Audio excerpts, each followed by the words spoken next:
Hello and welcome back to this series on how to start a record label. In the last video we looked at building a business plan. In this video we're going to look at the financial planning. So we're going to be looking at profit and loss and cash flow forecasts. So let's start that now. So we'll start this by having a look at the differences between profit and loss and cash flow, and we'll do that by having a look at a cash flow example. So here is our cash flow example, and Bog Off Records has £1,500 in its bank account, and the label wants to put out a CD based product for one of its bands. So Bog Off Records has to pay £1,000 in cash up front to make and package 1,000 CDs. So now the label's down with £500 in the bank account. Each of the CDs costs £1 to produce, and each of the CDs sells for £5, which gives £4 of profit at the end of the day.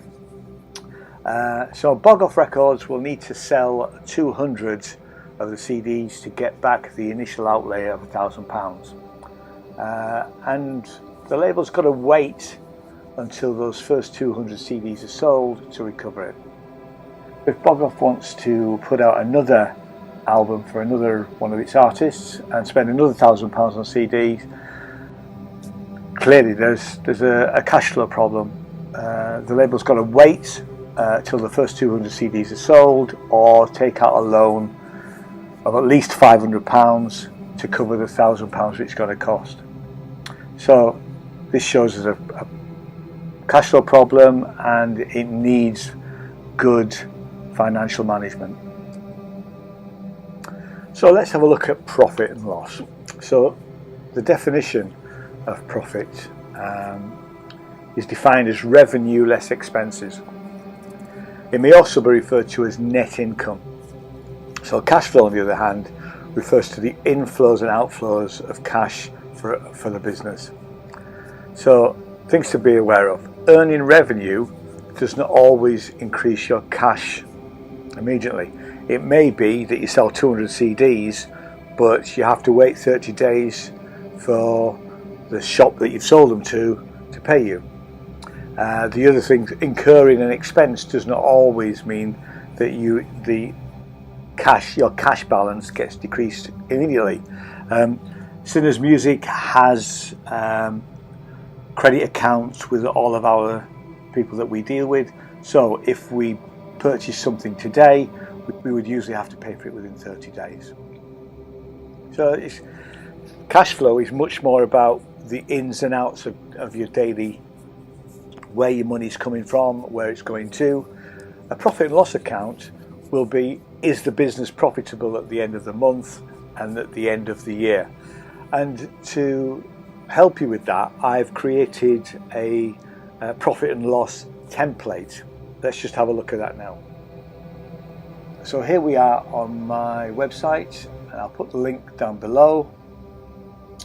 And if you click on the YouTube section, you'll see there's the business plan templates from the last video.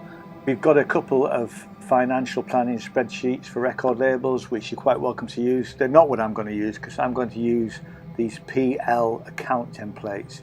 And you'll see there's two types. One is an Excel spreadsheet, and the other one is an open office spreadsheet. If you need the files in other formats, drop me a message and I'll see what I can do. So if we download that now,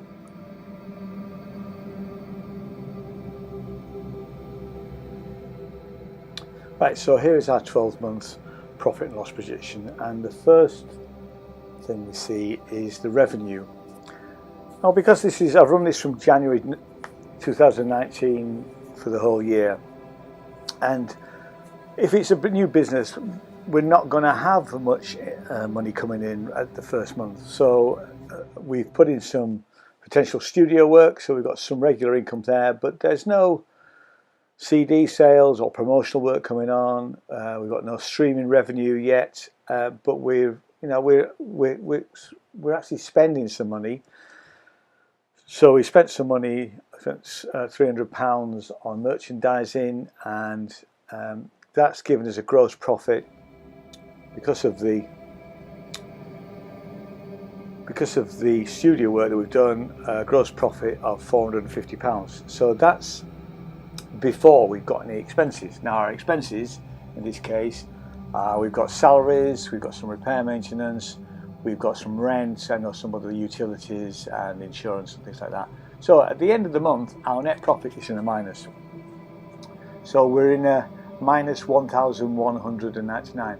And as you look through each of the months, you will see that every month, apart from towards the end of the year, we're in a negative. So the highest we've got on a month is we've got 630 minus 637 there, which is August, and we've got 614 there. So this accumulates over the whole year.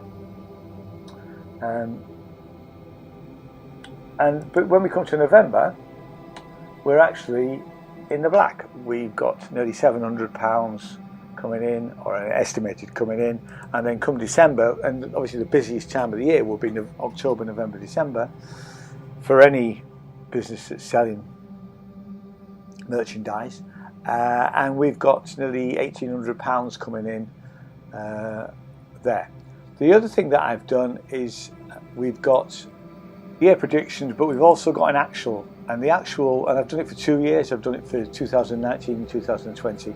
The actual actually is just duplicate, but it means that as you work through the year, you can actually put in the actual figures that you've got, so you can see how profitable on a month-by-month basis the actual business is.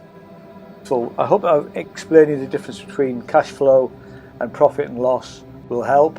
I actually don't bother with a cash flow forecast, but I do a profit and loss forecast, and based on that profit and loss forecast, I will have a look at what my incomings are and when money's coming in and when money's going out. If you've got any questions, drop me a message. So I hope you found that useful, and if you like what I do, it'd be great if you could hit the subscribe button and ding that little bell, and I'll see you in the next video. Thanks very much. Bye bye.